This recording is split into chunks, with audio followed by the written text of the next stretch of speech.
Olá, trilheiros! Voltando aí para abordar um tema que tem uma galera que está ouvindo e não sabe de onde vem, o que é que significa, e tem muito a ver com o momento atual que o mercado está vivendo, que é reflation em inglês, né?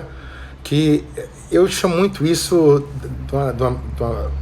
vamos juntar duas palavras aí, que é inflação com recuperação, recovery and inflation, que é reflation. Eu gosto de usar esse termo aí para a questão desse momento. Bom, vamos lá tentar passar com a linguagem mais simples o que está acontecendo e o que muitos no mercado hoje estão vivendo, sem necessariamente estar entendendo o que está passando pelo mercado, né? Muita gente aí entrando no carro e dizendo que é fácil ganhar em 5, 10 minutos de dinheiro, muita gente perdendo dinheiro, e eu fico impressionado como tem gente seguindo essa galera, né? Para você ver que a assimetria de informação é gigantesca no mercado. E muito vendedor de ilusão aí. Vamos lá tentar entender como a coisa funciona. Qual o momento que nós estamos vivendo no mundo, né? Nós estamos num momento, uma pandemia, que é uma crise sanitária, não é só uma crise de crédito, é uma crise sanitária. Essa pandemia, ela especificamente aqui no Brasil, ela tem passado por uma curva de alta e está seguindo agora em queda, como nós vimos em outros mercados que se contaminaram lá na frente, né? Então a gente tem aí a experiência italiana, que está começando a experimentar uma segunda curva. Nós temos a experiência espanhola e a experiência do Reino Unido, notadamente aí da Inglaterra, tá bom? Então esses mercados à frente, eles servem de padrão, ou seja, de uma referência para o que pode vir a acontecer aqui no Brasil. Poxa, Ricardo, mas agora está caindo aqui o número de casos, enfim, lá também seguiu essa curva. Então nós tentamos trabalhar no mercado com indicadores. Eu não estou falando em análise técnica propriamente dita, né, de mercado gráfico, apesar de eu utilizar, mas como uma ferramenta auxiliar, mas estou falando em entender os indicadores da economia, o que está acontecendo na economia. Tá bom?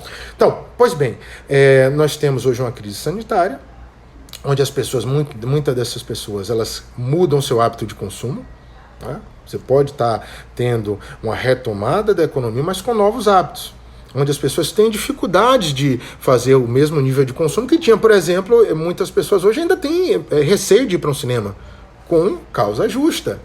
A gente não encontrou uma cura ainda para isso. Sequer a gente sabe como isso vai evoluir ainda, né? Nós tivemos hoje uma notícia da Johnson & Johnson que segurou os testes clínicos, na Clinical Trials, porque simplesmente teve algo inesperado. Então as coisas não acontecem rapidamente como a gente gostaria. Infelizmente, eu particularmente gostaria que tudo isso fosse muito rápido. Então, como se trata de uma crise sanitária, o governo tem sim que intervir, né? Aquela lógica, não, vamos fazer tudo de modo liberal, não é bem assim. Né, funciona em algum momento. A economia é cíclica, eu falo como analista de mercado, como economista, né?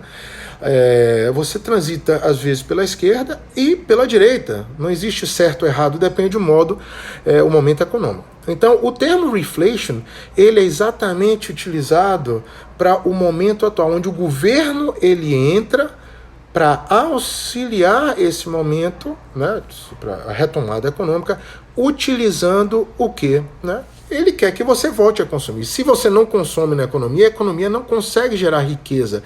O consumo precisa existir. Né? A China, ela fez lockdown de modo bem severo e reabriu a economia controlando o vírus. Por que controlando o vírus? Porque aí sim você dá uma liberdade maior para que aquele crescimento econômico seja sustentável.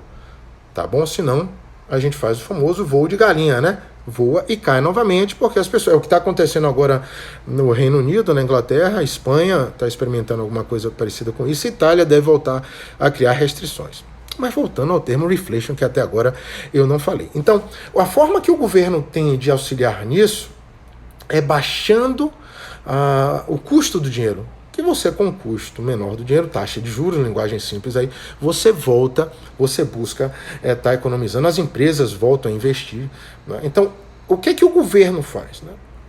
O governo ele utiliza um mecanismo que é comprar títulos de renda fixa. Então, no momento que ele compra títulos de renda fixa, ele joga dinheiro no mercado. Você tem um título de renda fixa, vamos imaginar com Tesouro Direto, isso não sei se esse exemplo se adequa perfeitamente, mas serve aqui para o modo didático. Né? Se você tem um tesouro direto, o governo vai lá e começa a comprar esses títulos, ele coloca dinheiro na sua mão e ele espera que você vá gastar esse dinheiro.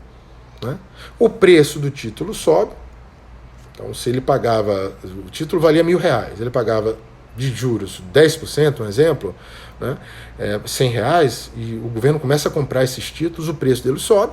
Vamos dar um exemplo forte aí, só para 2.000, e a renta, o pagamento dele de R$100, que valia 10%, agora vale 5%, porque ele continua pagando R$100, mas o preço agora do título é de 2.000. Então a taxa de juros caiu. Então o governo tenta fazer isso com o mercado, é daí que vem o termo reflation, porque no momento que você joga dinheiro na economia, teoricamente espera-se que venha algum nível de inflação. Isso já está acontecendo no Brasil, a gente já está tendo algum nível de inflação no Brasil, tá bom? Esse é o melhor dos mundos, porque você vai sair dessa crise através do aumento do consumo, mas você pode trazer junto com essa saída uma inflação, que é medida agora recentemente. Nós tivemos no IPCA, nós tivemos na IGPM, nós tivemos todos esse cenário aí, onde atesta que a inflação está voltando. Maravilha, num primeiro momento isso é bacana. Qual seria o problema disso aí? Tá bom? O problema é que ao invés de nós termos uma reflation, que é uma recovery, uma recuperação com inflação no Brasil, né? Ceteris paribus, então levando em consideração tudo mais permanecendo constante, levando em consideração que o dinheiro volta para a população com taxa de juros mais baixa, a galera gasta. A gente está esquecendo um novo cenário aí. Vivemos ainda uma crise sanitária, as pessoas estão voltando ao consumo, mas de que forma? Né? Porque se esse consumo não voltar a existir, com todo esse influxo de cash, de dinheiro que o governo está dando, e nós tivermos uma inflação sem uma volta ao consumo, em economia nós chamamos isso de estagflação. Quase que eu erro aí o termo, né? Em inglês seria stagflation, que seria uma estagnação com inflação. Ou seja, você está num ambiente onde existe uma crise sanitária, né? Não é uma crise só, como eu já falei aqui, não é uma crise só de crédito, é uma crise sanitária. As pessoas estão receiosas de voltar ao consumo, e junto com isso eu tenho uma inflação. As pessoas perdem o poder. Hey Ben, hi to New Jersey, right? I'm trying to explain people here a few economics terms here in Brazil, right? Pretty soon we're opening up a branch in New York, in New Jersey, sorry. Let me go back to Portuguese, otherwise they'll think I'm crazy. Então, qual é o grande problema aqui, né?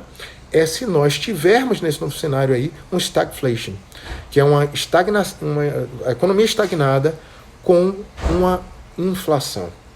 Então, nesse cenário aí, esse não seria o melhor dos dois mundos. Esse seria um problema aí para a gente estar vivendo no Brasil. E como os mercados, geralmente eles antecipam a euforia, ou seja, muito do momento que estamos vivendo agora de abertura, eu particularmente analisaria que nós já precificamos, né? Nós temos agora essa situação de que tudo que foi precificado, toda essa alta aí, ela se sustenta. Como é que vai acontecer? Então, estamos diante aí, né, na melhor das hipóteses, um reflation, ou seria uma recuperação com inflação, ou uma stagflation. Eu tenho minhas dúvidas, né? Quem estiver acompanhando meu canal lá no YouTube, o Ricardo Câncio Santos, Pacto pela Prosperidade, a gente trabalha muito com indicadores econômicos, tá bom? Você não vai me ver dentro de um carro dizendo que você vai ficar milionário da noite para o dia, porque eu não acredito que as coisas aconteçam dessa forma, não é? E aí eu clico lá no botãozinho e aí já ganho dinheiro, e não acredito que as coisas sejam assim, né? Então vocês vão perceber que muito do que eu estou falando, alguns vídeos de 3 a 4 meses atrás, nesse nível de projeção, a gente tentando antecipar tendências, a gente já falava sobre isso. Então agora a gente tem alguns divisores de água acontecendo, que seria primeiro a eleição americana, onde eu vejo o mercado crescendo com um presidente de esquerda entrando nos Estados Unidos, seria o Biden. Isso vai ter um impacto global, né? Então quem sabe até a gente esteja vivendo aquela euforia antes de uma queda mais forte do mercado, que eu já venho advogando há algum tempo. E os indicadores econômicos realmente não chegando em linha com o que é esperado. Então, olho vivo nisso, fiquem espertos, cuidado com a euforia, no mercado não funciona assim, saibam se posicionar, é possível você ganhar tanto na venda como na compra, escolhendo os setores. Hoje mesmo nós temos um indicador bacana que está saindo da economia alemã, né? Que é um indicador aí antecedente, ele tende a antecipar o que está por vir. E o próprio bom senso de vocês, tá bom? Se o mercado de ações fosse simples e fácil, assim como muitos vendedores de ilusão colocam, todo mundo já estaria nisso e não estaria saindo. Você pode, num momento curto, surfar numa onda muito breve, mas lá na frente você pode perceber que, no final, os fundamentos eles voltam a falar mais alto e é interessante para você que está acompanhando o mercado, né? Pegar esses pontos de viradas ou ter cuidado, se você está numa tendência, não ser pego de surpresa, como muita gente foi pego ali, mesmo com todos os avisos que o coronavírus passou na China, um lockdown de mais de 50 milhões de pessoas, muita gente foi pego de surpresa e perdeu muita grana. Então, olho vivo, foque aí no que é sólido, no que é sustentável. Se gostou desse vídeo, lança um comentário, vou estar colocando esse vídeo também lá no meu canal do YouTube, Ricardo Câncio Santos. Lança um comentário, compartilha aí com o pessoal que você conhece. A gente ajuda vocês com conhecimento e vocês compartilham essa lógica aí de realmente crescer com conhecimento. Seguimos em frente aí.